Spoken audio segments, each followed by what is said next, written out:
Hello student, कैसे हो? आशा करता हूँ अच्छे होंगे और बेहतर होंगे। केटो साइंस परिवार सभी शिक्षकों का तहे दिल से स्वागत। आज हम बात करेंगे कि जो क्षेत्रमिति चल रही थी उसमें आयत की। किसकी दोस्तों? आयत की। अब क्या आयत की बात करें, आयत को इंग्लिश में क्या बोलते हैं? रेक्टेंगल। रेक्टेंगल आयत।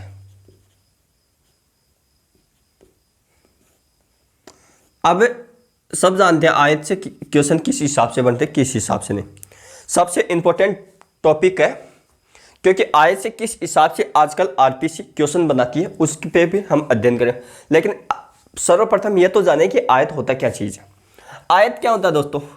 आयत ये होता है, ये आयत एक चतुर्भुज है।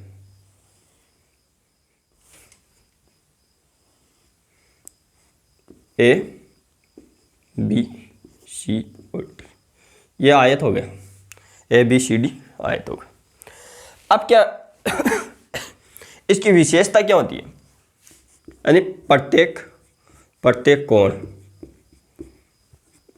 90 डिग्री होता है। प्रत्येक कोण 90 डिग्री या समकोण होता है। पहली विशेषता क्या होती है आयत की? कि प्रत्येक कोण 90 डिग्री होता है दोस्तों। क्या होता है? 90 डिग्री। अब आयत की पहली विशेषता ये होगी। अब दूसरी क्या? इसका सांवला पड़ोसी, ये भी पड़ोसी, दोनों बराबर होते हैं। यह पड़ोसी इसके बराबर होता है। तो दूसरी बात क्या हो गई? दूसरी ये होगी कि ये सामने या आमने, तो सामने और आमने यानी आमने सामने क्या है? भुजाएं वी में, तो भुजाएं समान होती है। आमने और सामने की भुजाएं समान होती है। अब क्या है, इतना हमने पढ़ लिया। अब इसके बीचों बीच जो खींचते हैं हम, तिरक बाण मान लो, ये सही, ऐसे खींचते हैं, इसको क्या मानते हैं? इसको यानी बी और सी, इसको बोलते हैं विकिरण। ठीक है, तो हम क्या लिखेंगे? आयत में दो विकिरण खींचे जा सकते हैं। दो विकिरण खींचे जा सकते हैं, यानी दो विकिरण खींचे जा सकते हैं। इनकी सारी भुजा समान नहीं है, तो आयत में दोनों विकिरणों समद्विभाजित नहीं करते हैं। क्या लिखोगे हम कि विकिरण समकोण 90 डिग्री पर नहीं काटते हैं। क्या लिखोगे? आयत में सभी भुजाएं समान नहीं होती है। यानी आयत में सभी भुजाएं समान नहीं होती है, इसलिए विकिरण समद्विभाजित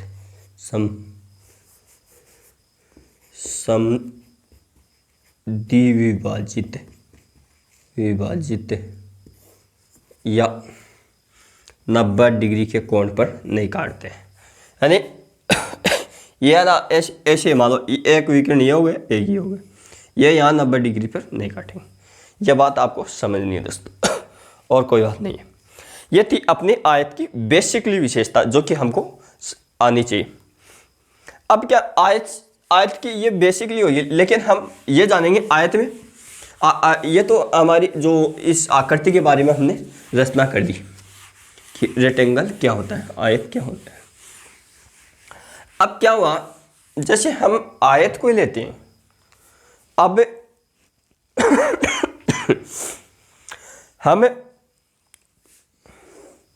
आयत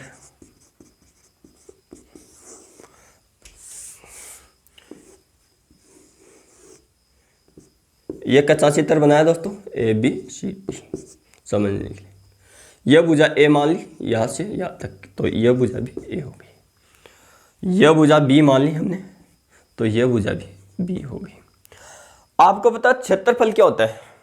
क्षेत्रफल आयत का, यानी रेक्टेंगल ऑफ द एरिया, यानी आयत का क्षेत्रफल। दोस्तों आयत का क्षेत्रफल लंबाई गुणा चौड़ाई, क्योंकि टूटी हुई है, लंबाई गुणा चौड़ाई, और इकाई क्या? वर्ग इकाई, इकाई वर्ग इकाई।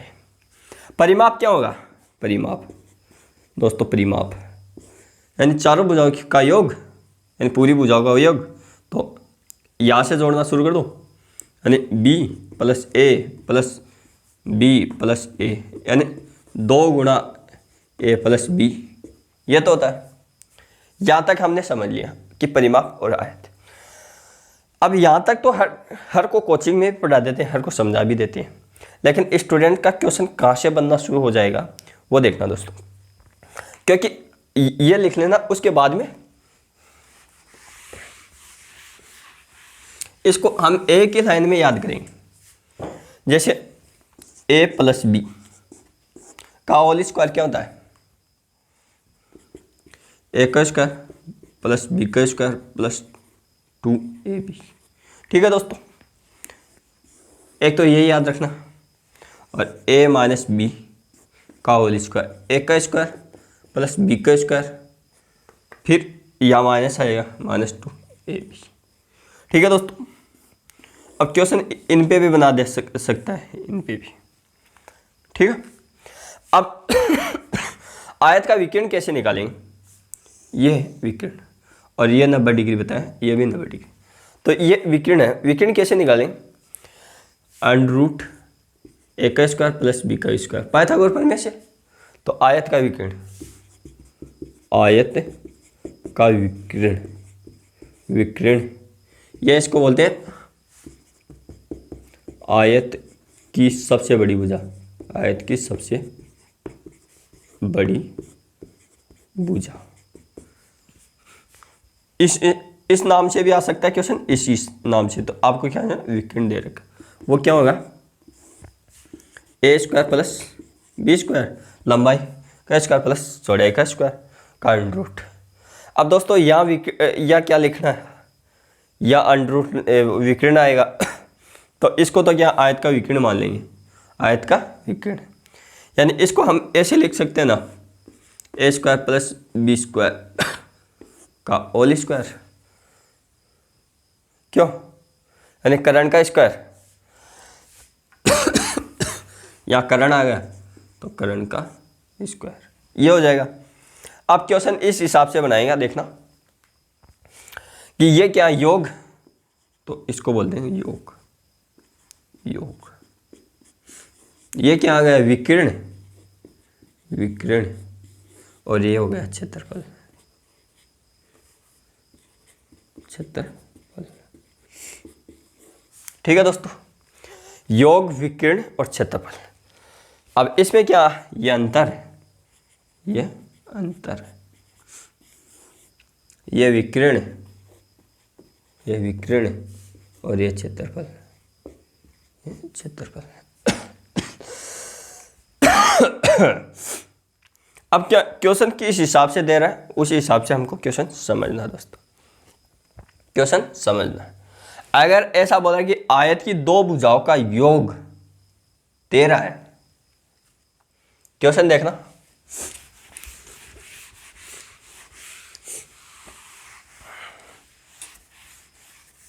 मान लो दोस्तों क्वेश्चन इस हिसाब से दे दिया कि आयत की 2, आयत की लंबाई, ऐसे लिखो, लंबाई तथा चौड़ाई, चौड़ाई, लंबाई तथा चौड़ाई का योग, लंबाई तथा चौड़ाई का योग, का योग कितना माने?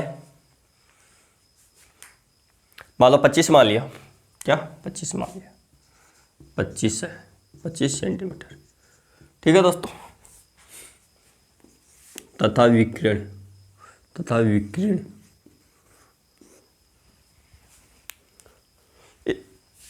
इसको 26 कर लो दोस्तों, 26। तथा विकीर्ण 25 सेंटीमीटर है। क्या है, आयत की लंबाई तथा चौड़ाई का योग इतना है और विकीर्ण इतना है। तो क्षेत्रफल याद करो, अब मान लो एक बार ये समझा हुआ है तब तो आप झपाझप कर देंगे। इसकी ट्रिक हम बताएंगे, लेकिन वो ट्रिक आपको भूल जाओगे, इसलिए ये मेथड याद रखना। अब देखना हम क्या लिखे, हम ऐसे लिखे a + b 26 और a का स्क्वायर प्लस b का स्क्वायर का रूट क्या दे रखा है 25। हम तो ये पढ़े नहीं, निकाले कैसे, वहाँ माथा घूम जाता है। करो इसको, करो a + b का स्क्वायर, तो इसका करोगे a का स्क्वायर प्लस b का स्क्वायर प्लस 2ab। या लिखो 26 का स्क्वायर, या लिखो दोस्तों, यानी 25 का स्क्वायर, इसका स्क्वायर कर दो 625 प्लस 2ab। ये क्षेत्रफल हो गया, और निकालो, यानी 676 और लेस करो 625 और 2ab लेस करो दोस्तों 1 5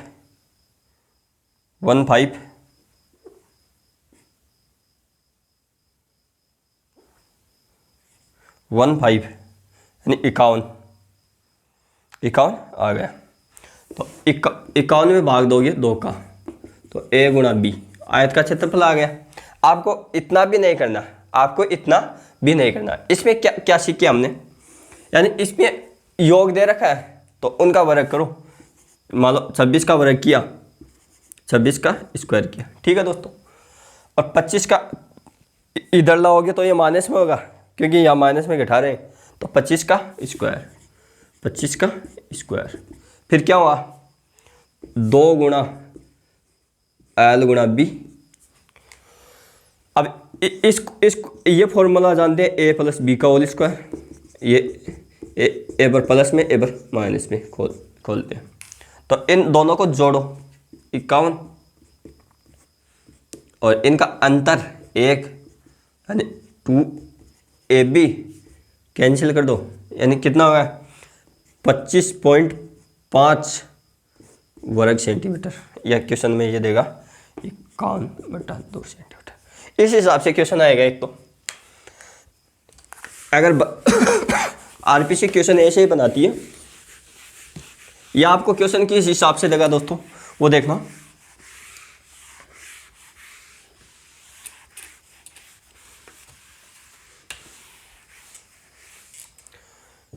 या क्वेश्चन इस हिसाब से देगा कि मान लो आयत की लंबाई और चौड़ाई का अनुपात, यानी आयत की लंबाई और चौड़ाई का अनुपात है, लंबाई और चौड़ाई का अनुपात मान लो कितना है 3:4 है, 3:4 है। तथा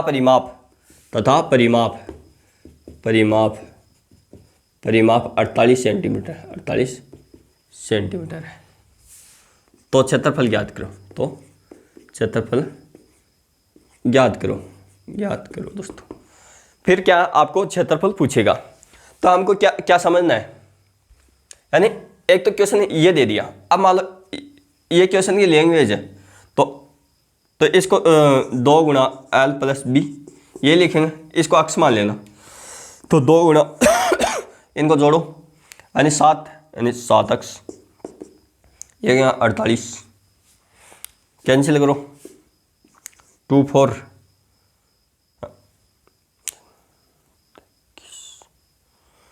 और अक्स इक्वल टू 21 24/7 अक्स का मान आ गया। अब हमको क्या पूछा क्षेत्रफल, यानी क्षेत्रफल क्या पूछा है, यानी 3 गुणा 4 यानी अक्स स्क्वायर। तो इसका क्या होगा 24/7 का होल स्क्वायर, वो करो 3 गुणा 4, ये क्या था 576 लेकिन आपको ये वैल्यू नहीं देगा, वैल्यू आपको वो देगा जो कि कैंसिल हो जाएगी दोस्तों। इस हिसाब से आपका क्वेश्चन आएगा। या क्वेश्चन किस हिसाब से आएगा, आपको क्वेश्चन की लैंग्वेज पकड़ना है, और क्वेश्चन हो जाएगा दोस्तों। अब मान लो ये तो क्वेश्चन था हमारे बेसिकली, लेकिन एक इसमें एक चीज़ ध्यान में रखना, ये बहुत बार काम में आएगी, आपको नोट में लिख लेना कि वह चतुर्भुज सत्तर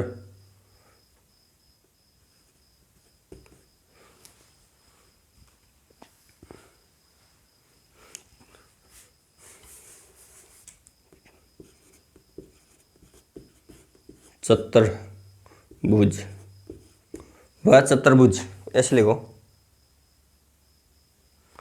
चतुर्भुज होता है चतुर्भुज, वह चतुर्भुज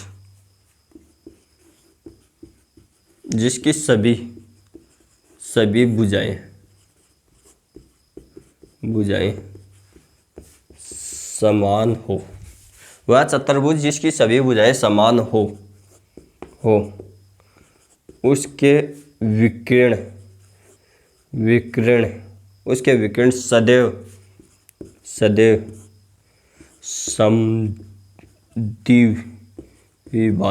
समद्विभाजित करते हैं। यानी ऐसा चतुर्भुज जिसकी सभी भुजाएं बराबर हो या समान हो, आपस में वो समद्विभाजित करते हैं। जैसे ये मान लो ये क्या वर्ग है, क्या ए बी सी डी, ये भी बराबर, ये भी बराबर, ये भी बराबर, ये भी बराबर, तो यहाँ से ऐसे मिलाओगे, ऐसे मिलाओगे, तो ये क्या, ये समद्विभाजित करेंगे। ठीक है दोस्तों, ये चीज़ हमें कहाँ काम आएगी वो देखना। और समान, जैसे ये चतुर्भुज पढ़े हैं हमने, एक तो ये, एक हम समलंब चतुर्भुज पढ़ेंगे जिसकी आकृति इस प्रकार होती है,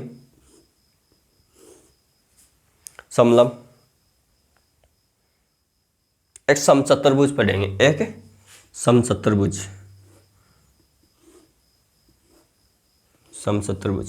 तो उसमें हमको काम आएगा कि समचतुर्भुज क्या होता है, समांतर क्या होता है, उसके बारे में दोस्तों। अभी तक तो हमने इसके बारे में जाना है, लेकिन ये चीज़ आपको ध्यान में रखनी है, ये एमटीआर में लिख लेना, क्योंकि ये चीज़ आपको ध्यान में रहेगी तो बहुत से क्वेश्चन आप कर पाओगे। क्योंकि कंफ्यूज ये होता है कि उसमें क्वेश्चन आता है, क्यों ये लाइन याद है तब तो उस क्वेश्चन कहाँ आएगा काम में, वो मैं बता दूँगा। Thank you, all the best. Class अच्छी लगी हो शेयर करें, लाइक करें और कमेंट करें। आपको मैथमेटिक्स से और जनरल साइंस से संबंधित जो भी क्वेश्चन हो उसका कमेंट करें, ताकि आपका सॉल्यूशन बता दिया जाए। क्योंकि मधुमक्खी जब तक शहद छत्ते से नहीं इकट्ठा किया जा सकता है, उसे भी, मधुमक्खी को भी अपना छत्ता छोड़ना पड़ता है। और जब तक अब अपना बहन नहीं निकालेंगे तब तक हम आगे नहीं बढ़ पाएंगे। Thank you, all the best.